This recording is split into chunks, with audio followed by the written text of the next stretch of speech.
Pois bem, gente, como vocês estão?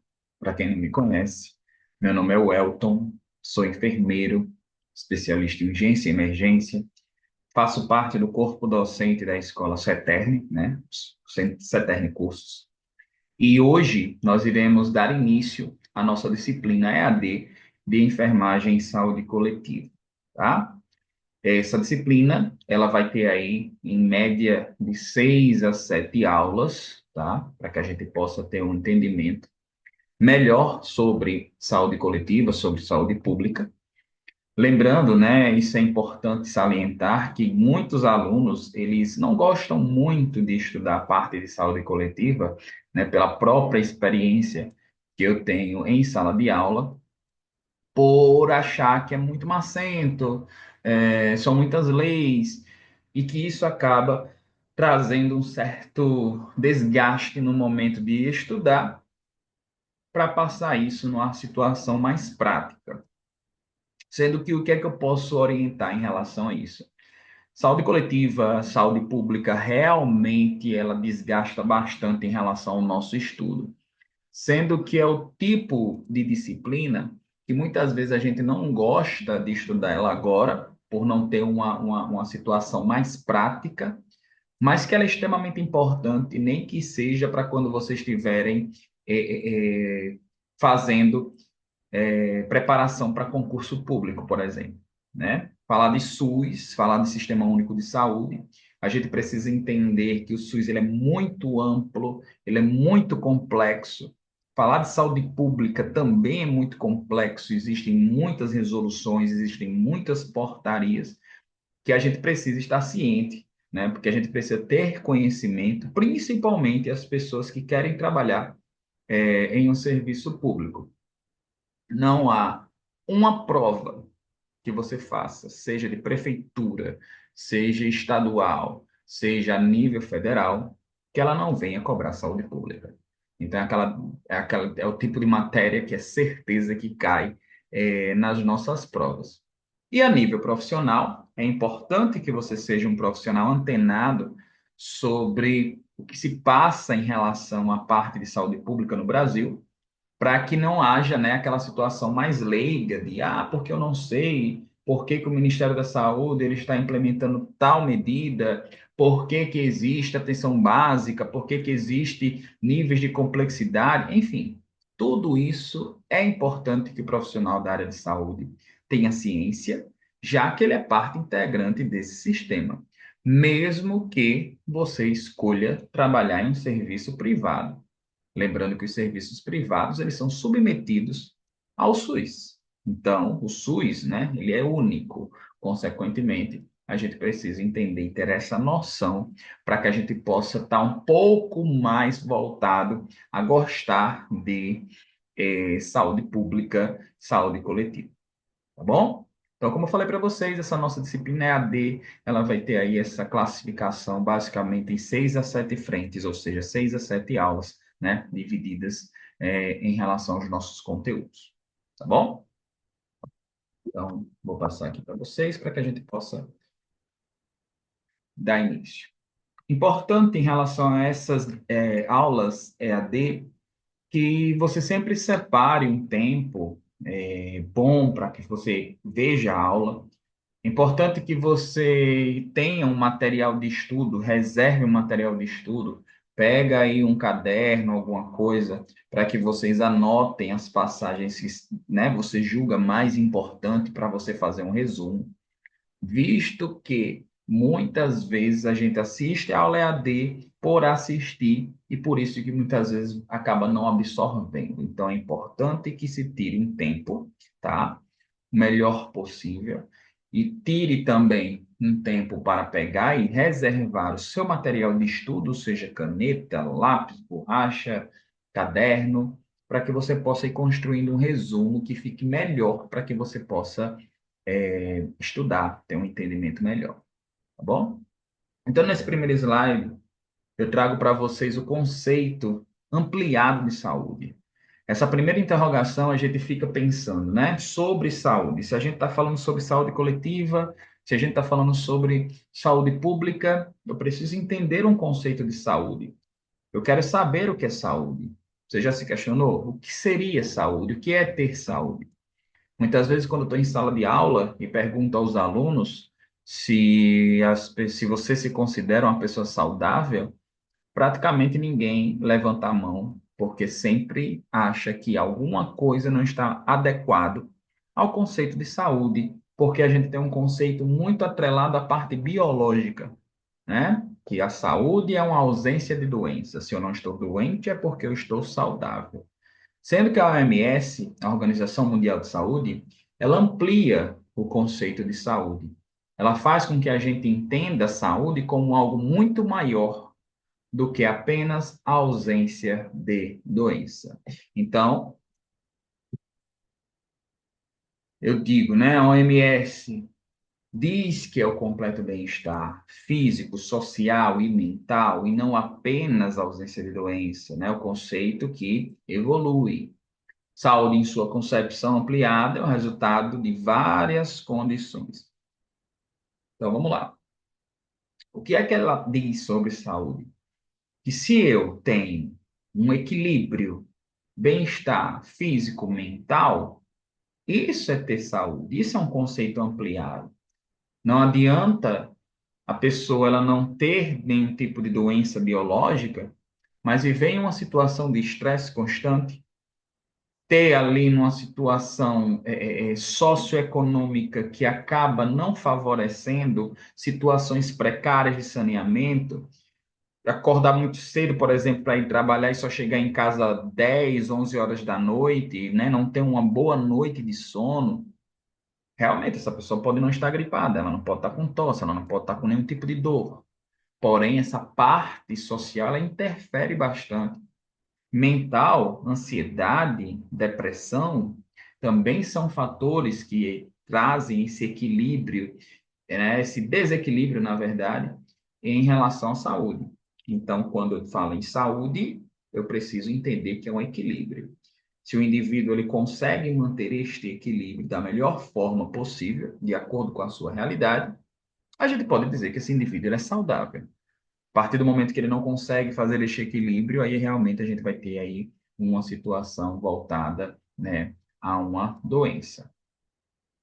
Bom, para entendermos de uma forma mais específica sobre o nosso sistema único de saúde nos dias de hoje, nós precisamos fazer, na verdade, uma espécie de revisão, né, uma certa retrospectiva sobre saúde pública, sobre como a saúde ela vem evoluindo ao longo do tempo. Sei que pode ser um pouco chato, mas é importante que, para entendermos saúde no dia de hoje, eu preciso entender saúde e de como ela veio evoluindo, para que eu possa chegar ao que nós temos nos dias de hoje. Então, ó, eu tenho aí o período pré-científico, tá? Quando eu falo pré-científico, pelo próprio nome, já está me dizendo que antes da ciência, fase do misticismo, tá? Deixa eu só te colocando aqui. Pois bem, vamos lá. Fase do misticismo, o homem adquiria uma doença com meio de punição, procura de feitiçaria e poções mágicas. Fase do empirismo, começa a ter uma ideia de que as doenças são transmitidas de pessoa para pessoa. Então vamos lá. Se eu falo a vocês que existe, né, essa fase mística, o que seria isso? Como é que se acreditava em doença? A partir do momento que uma pessoa adoecesse, era atribuído para a parte mais voltada à religião, feitiçaria, poções mágicas. É como se fosse uma situação de punição, uma pessoa que fez algo de errado, né? E ela acaba sendo punida por algum tipo de doença. Uma pessoa que, por exemplo, sofre de convulsão, né? A partir do momento que existe uma crise convulsiva, porque ela não para de convulsionar, é atribuído à parte de doença, à parte mística, à parte de feitiçaria. Então é importante até que a gente tem hoje, né, assim, uma certa hereditariedade, uma certa herança desse tempo, partir do momento que quando a gente adoece muito, a gente sempre fala, porque Deus está me castigando, né? Porque eu estou doente. E isso é muito herança desse período pré-científico. Porém, no pré-científico não tinha ciência. Então, nesse caso, só tinha essa justificativa. Além desse período seguinte, a gente já tem o período, fase do empirismo, começa a ter uma ideia de que as doenças são transmitidas de pessoa para pessoa. Se eu estou doente, né? Se eu estou, por exemplo, com a doença viral respiratória, e eu chego próximo de uma outra pessoa, eu acabo passando essa doença. Então já começa a se desconfiar de que doença pode ser passada de pessoa para pessoa. Então já não é mais uma situação apenas mística. Agora já começa a ter algo empírico.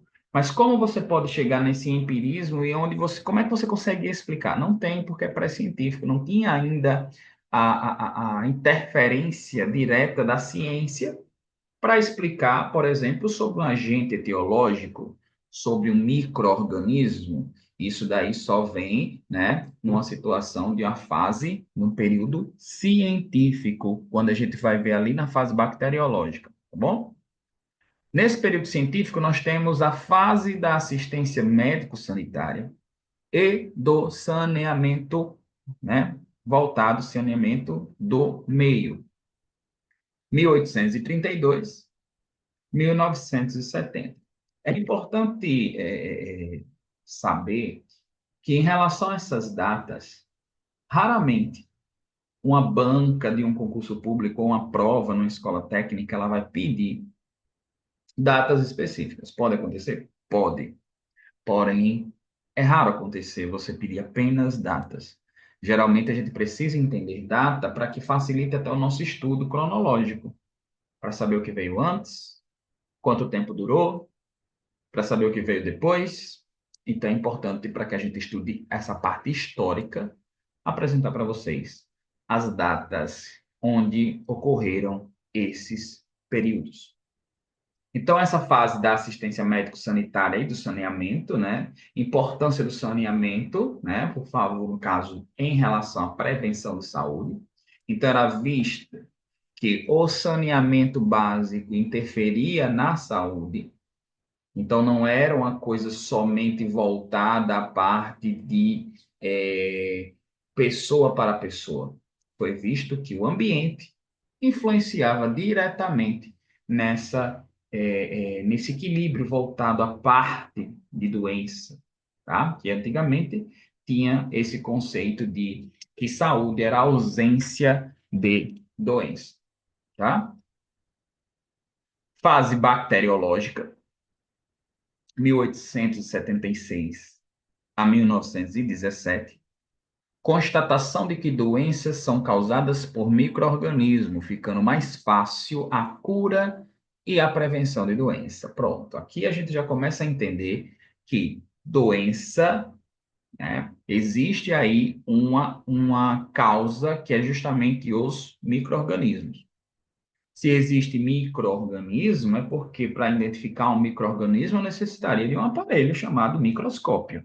Então, a partir do momento que existe uma fase bacteriológica, eu também já preciso entender que teve o advento do microscópio associado. Se eu consigo ver micro-organismo, é porque eu preciso de um microscópio. Então, já existe uma relação de algo invisível aos nossos olhos, mas que já foi identificado, tá? Fase da medicina preventiva, já que o conhecimento dos agentes causadores de doenças encontra-se meios de prevenção. Se eu conheço o agente etiológico, eu tenho medidas de me prevenir a ele. Eu só posso fazer medidas de prevenção se eu conhecer quem está causando, né? Não é aquela situação onde eu digo que eu só posso me defender quando eu encontro e sei como o inimigo ele age. Então eu preciso saber que existe nessas formas de prevenção a partir do conhecimento do agente causador, o agente etiológico. Fase da medicina integral engloba todas as fases e atenção de assistência primária, tá? Então tenho aí o que nós chamamos, né, de período científico. Dentro dessa mesma temática, a gente tem um questionamento de o que são políticas públicas. São conjuntos de programas, ações e atividades desenvolvidas pelo Estado, diretamente ou indiretamente, com a participação de entes públicos ou privados, que visam assegurar determinado direito de cidadania de forma difusa ou para determinado segmento social, cultural, étnico ou econômico. Política de saúde pública, nós temos aqui para qual motivo a gente faz uma política de saúde pública? Por qual motivo existe o interesse de fazer uma política de saúde, né, pública? Visto os problemas que a gente tem na saúde pública. Eu não posso fazer uma política que não tenha uma função, um objetivo para a resolução de um problema. Então, toda a política, toda a política voltada à saúde pública, ela precisa ter um objetivo. Ela geralmente ela é criada por conta de um problema associado. Eu apresento o problema, mas eu preciso apresentar também a solução. E essa solução, ela vem geralmente de uma política de saúde pública, para que eu apresente uma proposta, apresente uma meta. Então, anote aí no seu caderno que essa política de saúde pública, ela precisa ter um questionamento, ela precisa ter um problema, ela precisa ter um desafio para que possa ser mudado o cenário.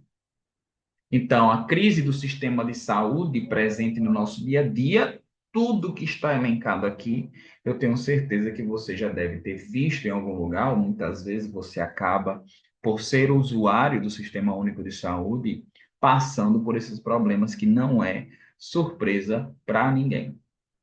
Filas, falta de leitos hospitalares, escassez de recursos, atrasos em repasses, né? Até mesmo nos próprios, nesses repasses voltados a tanta Secretaria Municipal de Saúde, que geralmente vai acabar trazendo atrasos salariais para os servidores de saúde pública, baixos valores pagos pelo SUS para procedimentos médico-hospitalares, aumento na incidência e ressurgimento de doenças, tá?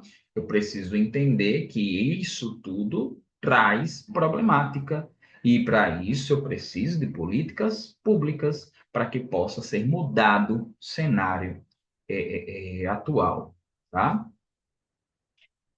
Aí eu tenho aqui uma pergunta: como analisar e compreender essa complexa realidade no setor saúde?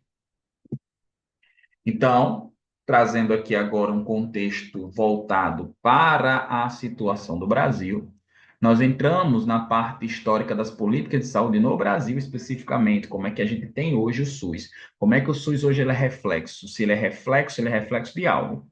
Ele é tido como uma problemática no passado para que a gente pudesse mudar o nosso modelo de saúde no Brasil, tirar um modelo antigamente que era um modelo que excluía pessoas para um modelo agora que abrange pessoas, um modelo inclusivo, tá?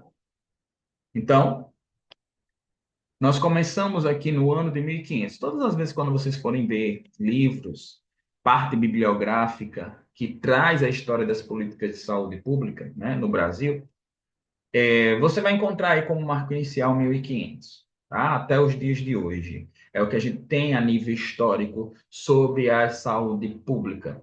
Então, 1500 até o primeiro reinado não dispunha de nenhum modelo de atenção à saúde, recursos provenientes da terra, plantas e ervas, e curandeiros, né?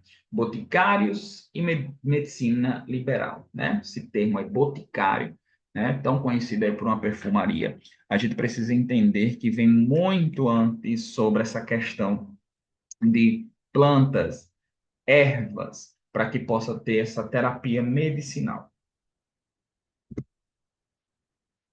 Com a vinda da família, né, real em 1808, que a gente precisa entender que esse tipo de data, eles são, que na verdade são datas específicas, datas cruciais para entendermos essa história de saúde pública, tá?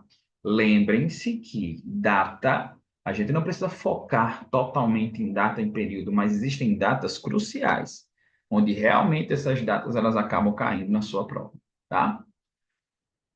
A vinda da família real criou uma necessidade da organização de uma estrutura sanitária mínima, capaz de dar suporte ao poder que se instalava na cidade do Rio de Janeiro. Então, trocando em miúdos, no Brasil, não existia um modelo sanitário, não existia um modelo de saúde. Então, apenas ervas, curandeiros. Quando foi que aqui no Brasil teve uma preocupação sanitária para que existisse algo voltado a uma organização na saúde pública? Existe um marco. Que marco foi esse? A vinda da família real para o Brasil. Se a família real estava saindo de Portugal, vindo para o Brasil, precisava ajeitar a casa, precisava fazer com que as coisas melhorassem. E foi a partir daí que houve essa necessidade para que tivesse uma estrutura sanitária, principalmente nos portos, para que não viesse, né, essa questão de tanto doenças trazidas de fora, como doenças aqui no caso, né, na população. Então, nós temos aí, de 1889 até 1930, a cidade do Rio de Janeiro apresentava um quadro sanitário caótico, caracterizado pela presença de diversas doenças graves que acometiam a população. Que doenças são essas? Varíola, malária, febre amarela, peste, que acabou gerando sérias consequências tanto na saúde coletiva como no comércio exterior. Então, são doenças claramente vistas por conta de saneamento básico. Então, imagine Rio de Janeiro como um centro, né, aqui do Brasil, partindo do princípio que a economia era uma economia mais agrária, não existia, né, aquela preocupação a nível industrial, porque não existia esse potencial industrial e essas doenças acometendo a população, acometendo essa cidade, né? E, consequentemente, precisando urgentemente de uma ordem a nível de saúde pública.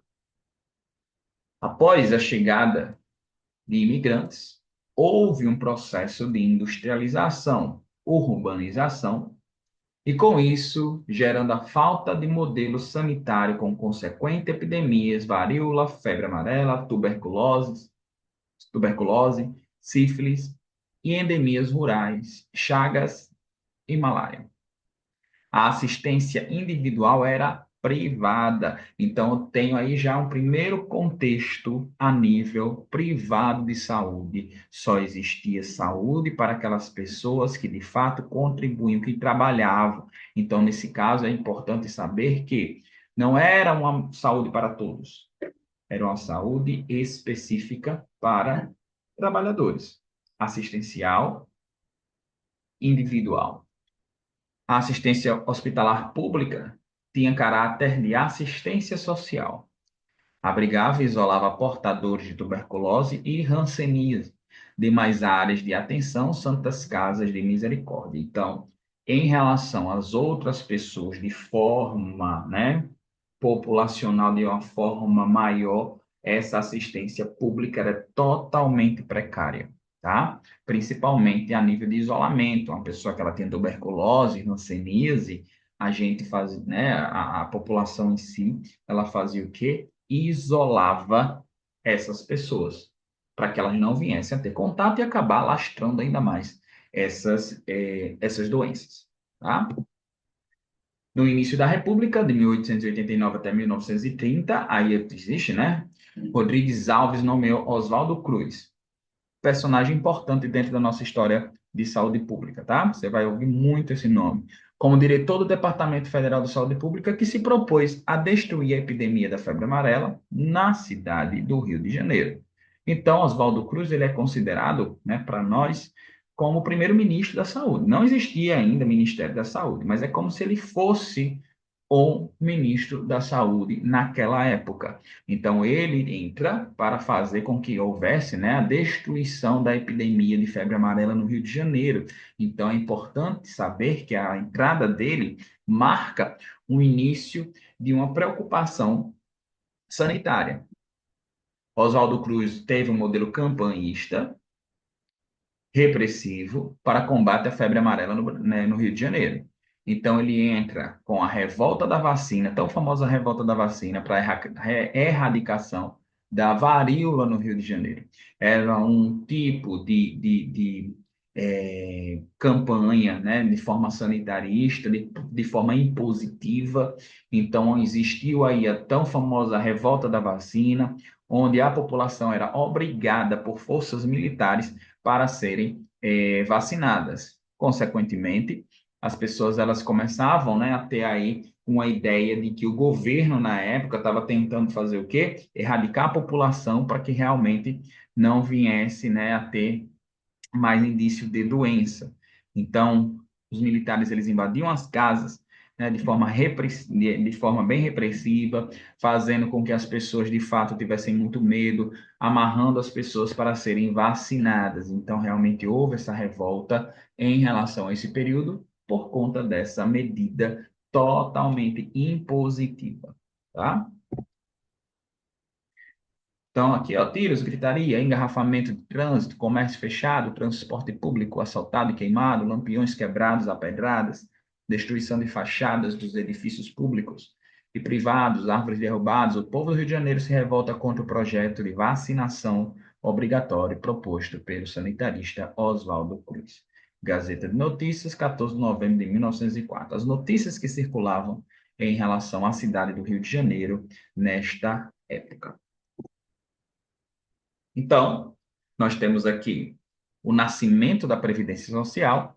Após esse período, a gente entra no período de 1923, aprovação da Lei Eloy Chaves. Essa lei também muito importante, anote aí no seu caderno, que também marca a Previdência Social. E a partir daqui, a gente já começa a entender como o modelo de saúde ele começava cada vez mais a se privatizar, a cada vez mais excluir pessoas de um sistema de saúde pública que não existia. A saúde era apenas privada e apenas para pessoas que contribuíam, apenas para as pessoas que trabalhavam. Quem não trabalhava não tinha direito à saúde, tá? À assistência em saúde. Então, o marco inicial da Previdência Social, 1923, a gente inicia aí com a formação, né, a criação das CAPs. O que seriam essas CAPs? As caixas de aposentadoria e pensão, que deveriam, né, ser organizadas por empresas, benefícios para o operário urbano, socorros médicos, medicamentos por baixo preço, aposentadoria, pensão para herdeiros em caso de morte. De uma forma bem sucinta. Uma pessoa que trabalhava, a sua empresa, ela tinha uma caixa de aposentadoria e pensão, onde parte do seu salário ele era recolhido, a empresa, né, nesse caso, ela tinha responsabilidade de recolher, né, para que ele pudesse ter uma aposentadoria e pudesse, consequentemente, ter alguns benefícios, né, em relação a medicamentos mais baixos, aposentadoria, pensão para herdeiros em caso de morte, né, uma assistência médica um pouco melhor. Então, essa empresa, ela tinha sua responsabilidade. Cada empresa tinha sua caixa de aposentadoria e pensão. Então, eram, nesse caso, organizado pelas empresas. Então, as CAPs, que foi o início de tudo, era essa forma de fazer essa contribuição para que desse essa assistência médica apenas aos trabalhadores. Quem não trabalhava não tinha direito à CAP porque não tinha uma empresa vinculada. Tá bom? Então, as características das CAPs, organizada por instituição ou empresa, financiada e, né, no caso, financiamento e gestão, era do trabalhador e do empregador, tá? Aposentadoria, pensão e assistência médica. Então, quem custeava, quem financiava, tanto os trabalhadores como também os empregadores, tá bom? Então, para que a gente não se alongue nessa primeira parte, essa primeira parte vai até aqui, para que a gente possa ir fazendo de forma fracionada as nossas aulas em saúde pública. Certo? Então, até mais.